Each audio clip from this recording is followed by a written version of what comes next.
à toutes et à tous ma team Kiefer, j'espère que vous allez bien. C'est avec grand plaisir que je vous retrouve aujourd'hui pour cette nouvelle vidéo pour parler du match France-Danemark qui compte pour la Ligue des Nations Ligue A 2022-2023. Première entrée en lice pour ces deux équipes.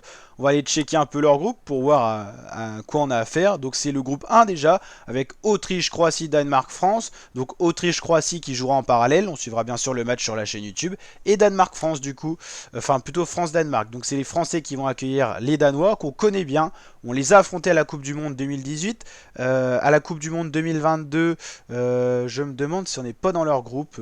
Coupe du Monde 2022 qu'on avait suivi avec le tirage au sort en direct sur la chaîne YouTube. On va aller checker ça parce que c'est quand même un préparatif pour ces deux équipes qui feront bien sûr et qui disputeront la Coupe du Monde 2022 au Qatar en novembre-décembre prochain. On connaît les groupes, sauf trois équipes qui vont encore passer par les barrages intercontinentaux. On a suivi ça sur la chaîne YouTube, mais il faut qu'on aille voir un petit peu où se situent ces équipes aussi en dehors de la Ligue des Nations pour voir plus large à la Coupe du Monde.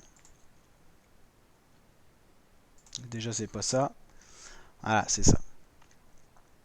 Donc voilà, France-Danemark, ça sera dans le groupe D de la Coupe du Monde 2022. Ils étaient déjà dans le même groupe en Russie en 2018. La Tunisie sera une autre des équipes qui est connue dans ce groupe. Et on aura soit Émirats Arabes Unis, soit Pérou, soit Australie pour la troisième équipe.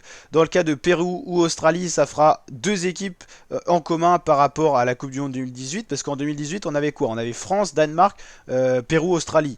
Et là, on va se retrouver forcément avec une équipe nouvelle, la Tunisie, et quasiment forcément avec soit Pérou, soit Australie, parce que les Émirats Arabes Unis, on les a jamais vus à la Coupe du Monde, et ça va être compliqué pour eux d'y accéder, quoique c'est encore possible. Mais il leur faut gagner deux matchs aux Émirats Arabes Unis pour figurer à la Coupe du Monde, sauf que le Pérou, il n'y en a plus qu'un. En gros, on aura Émirats Arabes Unis, Australie, le gagnant affrontera le Pérou, et le gagnant de Pérou, Australie ou Pérou, Émirats Arabes Unis rejoindra le groupe D. Donc il y a quand même de fortes chances que ça soit le Pérou ou l'Australie, je pense quand même. Donc voilà, donc on en revient au match. La cote de la France, elle est de 1,65.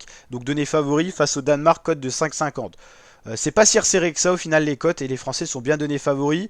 En ayant gagné la dernière Ligue des Nations, forcément, ça montre que c'est des grands favoris. Le 5-0 face à l'Afrique du Sud et le 2-1 face à la Côte d'Ivoire en match en fin d'année dernière a montré quand même que les Bleus étaient toujours les Bleus et que les deux étoiles sur le maillot, elle n'avait pas été cousue à l'arraché. Et les Danois, eux, avaient battu 3-0 la Serbie, mais perdu 4-2 face aux Pays-Bas, d'où peut-être cette cote pas si bonne que ça pour une équipe quand même danoise qui est quand même costaud sur le papier et qui avait fait un très bon Euro avec malgré ce qu'il y avait eu un peu comme on va dire drame pour Eriksen, ils étaient allés quand même en demi-finale de la Coupe de l'Euro plutôt 2021 on va dire à cause du report du Covid. Donc face à l'Angleterre ils avaient échoué 2-1. Donc le Danemark ça reste quand même une grosse équipe, une grosse nation de football. Donc un beau match à suivre qu'on suivra sur la chaîne YouTube. N'hésitez pas à liker la vidéo si elle vous a plu, vous abonner, partager, mettre votre petit prono en commentaire. Et moi je pronostique une victoire 3-0, 3 pour la France, 0 pour le Danemark, donc victoire des Bleus pour leur premier match en Ligue des Nations 2022-2023. Allez, ciao ma team.